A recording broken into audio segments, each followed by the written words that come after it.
Hey guys, welcome to Monday Live. All kinds of little stories coming up, popping up all over the place. I don't even know what to talk about first. I think it's going to be a little interesting day today. And I've been following this New York race and who's going to be the mayor. I've been watching it for days and I've been listening to all of them. For a while, I was thinking about Curtis Lewa.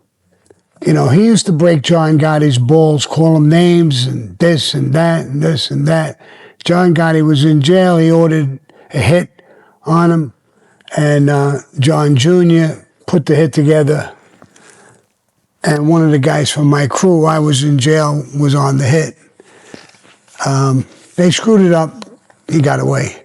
So I was thinking about that. And I was thinking about things when he would wear that red beret and parade around, do good things. Then I found out today he has 17 cats in his house. So I don't think I'm going to back him. I thought about it. I was going to, a surprise announcement. I'm back in Sliwa, whatever his name is. And I don't, then he banged out Trump a little bit. That may give him some votes, but I'm not backing him. The one guy, he's a communist, a socialist. I mean, New York is, I'm from New York. I love you guys. I don't know what you're thinking, bro. This guy looks like he's going to win it, hands down. I think in 6 months, you're going to hate yourself for putting him in as the mayor. I don't think he's the right guy. The other one, Como. His father was a good guy. But him, he was the governor.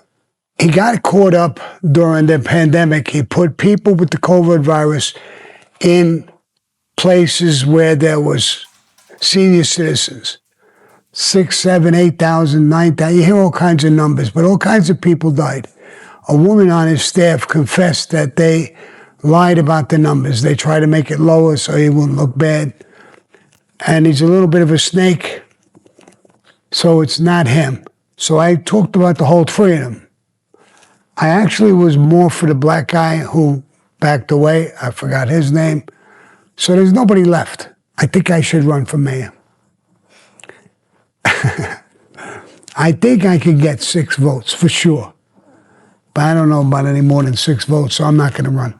I don't know what you're thinking in New York. I mean, we couldn't get somebody in there who with a half a brain or somebody who's legit to try and straighten the city out. So I guess you're going to live with whoever you put in. So I'm going to reserve a pay. I don't vote for none of them. I can't vote anyway. So I'm a convicted felon. So I pass on that. Then there's so many things. I saw, some people are so jealous and envious of me or feel betrayed by me or whatever they feel. They just keep pounding into me all the time. Now, I understand they're going to put a picture out with stitches going around my ear in the back and a tube coming out of the back of my neck to drain it. I had a surgery, plastic surgery. I don't even know why they think that's something that's going to hurt me or that it's something disgusting. It's something personal. I can't believe people would feel that low to talk about surgeries I had. I didn't try to hide it. If you remember and think back, I went for a plastic surgery and I told my whole audience, everybody on YouTube, everywhere, that I was going to go for plastic surgery. A lot of people said no. A lot of people said yes. I don't think it's a bad thing. Women go for a little nip and tuck as they age. I did the same thing. I don't know, but they're putting me down for it or ridiculing me because I did it or whatever. I know where they got the picture from. It's such a low-life thing to do. I just can't even, I'd like to answer and talk about it a little bit, but that's exactly what they want me to do. You know why they can't talk about themselves and they have to talk about me? I talked about me doing the podcast. It took 2 years to even tell the story. They don't have a story. They're a gangster without a story. So they got to talk about me or Michael Franchise or somebody to try and build their numbers. So if I answer, you guys will be listening to who I'm talking about. That's the only way they could think of getting views, hits, subscribers. And the reason why they have to use me with this stupid shit is because they don't have a story. When you think about it, they don't have a story. I listened to this guy. He met this guy in jail. He met that guy in jail. He met that guy in jail. He met this guy in jail. He didn't know anybody on the street. The boss of the family, the underboss of the family, the consigliere of the family. He didn't know none of them. And they didn't know him.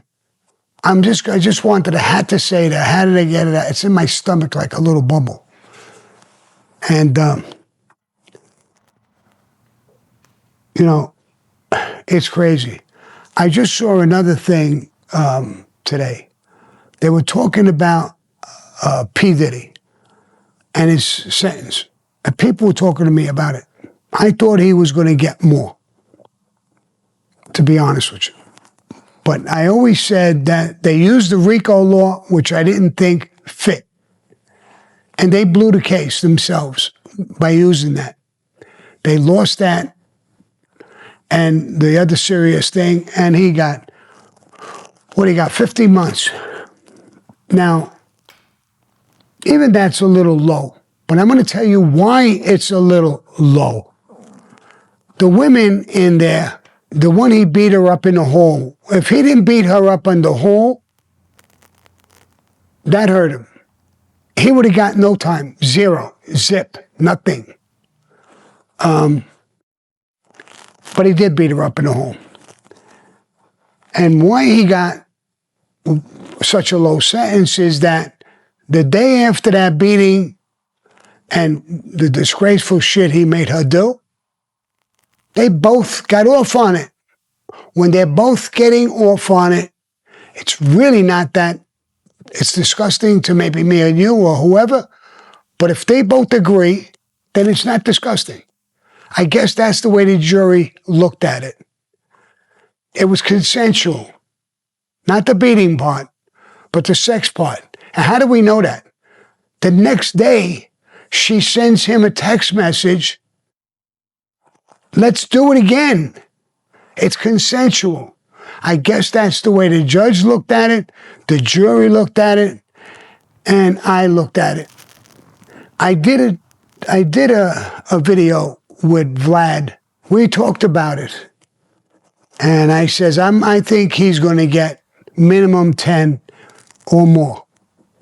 And he said he would get less than 10. And we made a bet, $500. Well, the other day when he was sentenced, Vlad sent me a message. You owe me $500. So a bet is a bet. No question about it. So I'm going to pay him the $500. And then he got a little uppity with me. He said, listen, every day you don't pay me, you owe me 10% more, or something like that. He was teasing me, and I liked it. I enjoyed it. I had fun. When I go back to Vlad, if you hear this, when I go back to California, sit with him, maybe I'll do another video with him. But the first thing I'm going to do is peel out 500. Boom, here. And if you really want VIG, I understand because I was a Sherlock. How much is the VIG? Another 100, 150? Here's the 100, 150. And so I thought it was funny. My son thought it was funny. That's why he's got a black eye. Thought it was funny I lost $500. So me and him argued a little bit. The Arizano crew. Hey, guys, love you guys. Don't remember yous that much, but love yous. And so a shout out to him. All right. So the first question comes from the 4 remaining. This was a question that they had for you last week that kind of trickled into this week. So they say, hey, I had more to add to my question for Sammy, so I figured I'd put it here. What are your thoughts on someone who gives up their own blood for no good reason? Petty stuff. Let's say their brother did the street life and paid for it with his life in 2016. His sister also plays games with a lot of people and then tries to hide it. She's also around kids and the elderly family a lot. So it's the sister putting the family out there to cover herself after she already knows what happened to the brother. What would you do? Sometimes it's monkey see, monkey do. She sees what her brother did. I mean, she should see that he lost his life. It didn't pay, so she shouldn't be doing the same thing. But you can't stop people from living their life and doing what whatever they're doing. You could pray for them. I pray for them. I pray for them. She should go to the funeral where she went and see her brother where he's buried and say, I got to be crazy to be doing the same thing. What was she doing? What were they doing? Drugs? Wasn't specific. Wasn't specific. All right. Of course, I don't think they're both, a guy and a girl are gangsters. But some girls could be gangsters too. All right, so we hope that answered your question. Our next question is from Andrew on Instagram. So switching it over really quick. He says, good afternoon, Sammy. What would wise guys usually spend money on from mob-related activities? Thank you and God bless. They spend money on everything. Women, going out, fancy cars, boats, whatever they want to do, clothes, all kinds of different things, just like any other guys who are making money, rich guys, or you don't have to be in the mob to enjoy the little pleasures of having money. What was your favorite thing to spend on? I spent a lot of money on my family. I bought a farm for my family. They had horses. We had chickens, rabbits, stuff. It was a way to get away from the Mafia for a week, a weekend, or something with my family and enjoy a whole different life. So my kids, I enjoyed watching them riding on ponies and horses and stuff. And my son had a mini bike. I had a track built on my property. It was a great time. I spent a lot of money on that farm.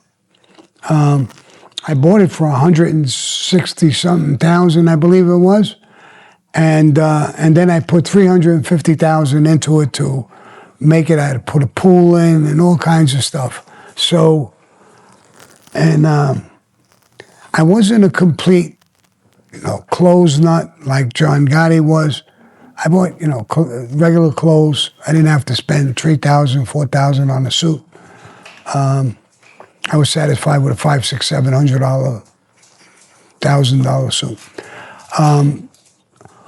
Women, I don't really buy women. I really enjoy their company. I have fun with them. I don't mind spending money on them. But I don't, because I have a lot of money, I want to buy them. I don't do that. I haven't done that in the street. I haven't done that in Hollywood or anywhere else. I like helping people that have been good to me all their lives, and maybe they have an unfortunate situation.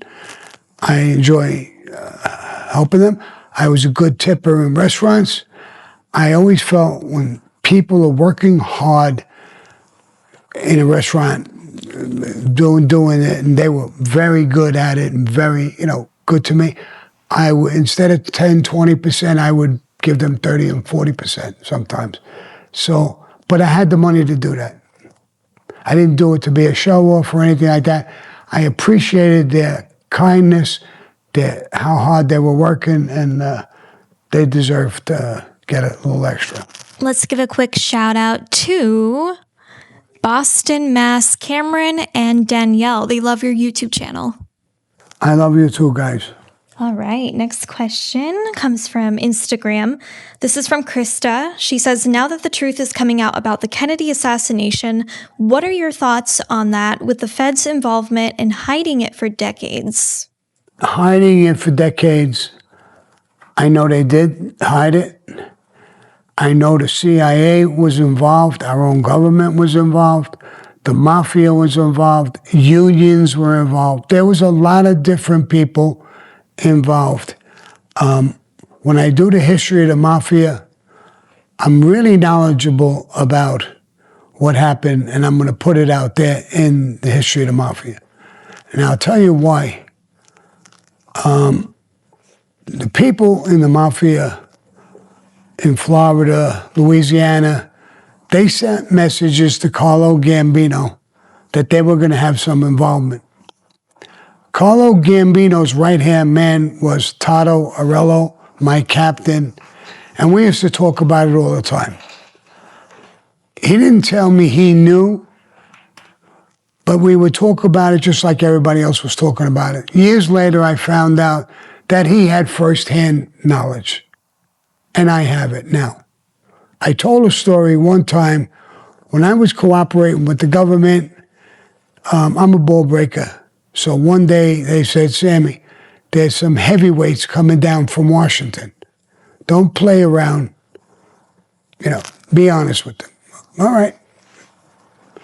And they came down, and a couple guys with suits, and they said, Sammy, what we want to talk to you about is your knowledge of what you know about the JFK hit. And I looked at him and I said, are you guys kidding? You guys know. You guys were involved. They froze on me and said, stop this meeting, get rid of all the notes, we weren't here, and left. And I told the FBI guys I was with, what did they get so pissed off about? Well, Sammy, whatever you told them, they didn't like it. And listen, we really don't want you talking about the JFK hit, ever, with anybody. I was under their care. I cooperated. So I never talked about it, but that's gone a long time ago. So when I do the history of the Mafia, there's going to be a lot more that's said about it. Sam Giancana was involved very strongly. The Rat Pack, they weren't involved in the hit itself, but they were involved through Marilyn Monroe, JFK himself, John Kennedy, Bobby Kennedy. It's a story and a half, but it'll come out when I do the history of Mafia, what I know. So this next question comes from Big Ragu, who says, do you believe that Elvis Presley is still alive, Mr. Gravano? No, I don't think so. No, he was sick towards the end. He became a drug addict towards the end. He was a mess. No, I don't think he was alive. He had a big ego. He would have never just disappeared. Next question is from Jimmy. Did you know Frank Lucas, and did you ever do any business with him? I know who he is. He's a black guy, a heavyweight drug dealer. He dealt with the mob. I never dealt with him. I knew of him. I didn't know him personally. It's crazy because I just got a message from a heavyweight black guy who's a good friend of mine. And Will Smith was supposed to do a movie with Frank Lucas and that other big name black guy, and didn't do it. And he was talking to me about it and asking me, he says, Sammy, do you have connections that you might be able to get it done? I said, I might. He knows about it. And so I'm looking at it, but I never knew them personally. I know who they were. Next question from Alfie Chi on TikTok. If you could go back in time as the man that you are today, would you still carry out the Johnny Keys hit? Absolutely. I was loyal to the life. It's not something I wanted to do. It was a commission hit. It's as high as it gets. And they gave Paul the hit, Paul Castellano, and then Paul Castellano gave it to me. That I'm obligated to that under my oath. I did it, and I would have done it again. I did fall in love with the guy. I really did. I had so much respect for him. it really killed me to kill him. But it had to get done. There was a war in Philadelphia, and I was under orders. I had to do what I had to do. Hello, everybody. Welcome, everyone. I know this is like midway, but just wanted to thank everybody for tuning in. I know we have a few shout outs that I'd like to get to. Because they didn't hear it before because it was frozen, could you give Corwin, give a special shout out for the Arzano crew? Hey, this is the Arizona crew. I don't remember you personally, but you're great guys. I love you and appreciate you guys. And then we have Paul from New Haven, Connecticut. Shout out to him. All right, Paul. Thanks for coming on board. Vincent Paglialunga Jr. God, I hope I didn't butcher your last name, Vincent. But he asks if you can please send blessings to his newborn grandson, Ezreal. I send blessings to your newborn grandson. And I have a newborn, well, it's 4 months old, a great grandson. And congratulations, Vincent, on being a new grandpa. Grandfather, yes. Anthony F. says, "Hey, Sammy, I watch your show daily to the point where everybody around me has to deal with you, and my family watches you to keep it up, brother." I appreciate it much. Okay, Eugene Kempson III says, "Sammy, how do you feel about 3-card Monte?" It's a scam. It's always been a scam. They put 3 cards. You got to guess a card. They show you a card. Let's say King of Heart. They put it down, the 3 cards, and they mix it up, and you bet. I think it's under that, over there. And you're usually wrong. You lose the bet. They'll do it sometimes with like a little shell. They'll put something, a ball or something under it. They'll move it around real quick. You see the ball go flying, and then they say, pick where the ball is. A lot of times with the cards, they would palm the card. They show you the King of Heart. They put it down. When the guy put his hands on it to move it around, he palmed the card. They were very good. They're like tricksters with cards. So nobody would win. And then my son brought out another point when we were talking and heard about this question is that a lot of times they would make sure they had a guy who was one of their guys and he would pick a card and he'd win and they pay him. So you see that people are doing it. And then the next one, it was scam. So they did that on the street a lot. It was a scam. Another question from Eugene as well.